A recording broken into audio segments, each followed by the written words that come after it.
अस्सलाम वालेकुम। आज मैं गुज़र रहा था नाज़माबाद 3 नंबर के एरिया से। ये रोड जाता है टुवर्ड्स कहने मुमताज़ नारी की तरफ।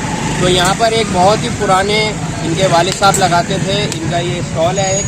ये बड़ी खूबसूरत छोटी छोटी नान खताइयाँ होती हैं। चलिए आइए इनसे कुछ बातें करते पूछते हैं ये भाई कब से बना रहे हैं। अस्सलाम वालेकुम। और ये कब से आप काम कर रहे हैं? ये हमारा थोड़ा सा लाउड। ये हमारा 40 साल पुराना काम है। अच्छा, 40 साल पुराना काम है। ये वाली साहब का काम है, 40 साल से वाली साहब अच्छा, का। 40 साल से ये लगा रहे हैं और बहुत ही मज़ेदार इनका जायका होता है। आप लोग ज़रूर ट्राई करें और खूब मज़ा आएगा। कितने की होती है? ये 60 रुपये दर्जन। 60 रुपये दर्जन है। थोड़ा सा इसको दिखाएंगे आप हमारे कैमरे से, इसको ज़रा सेव करें इनकी। ये देखें, ये इस तरह कॉइल में बनता है, ये कोयले में, और नीचे फ्रेश फ्रेश ये बेक हो रही है। ये पूरा इनका सेटअप।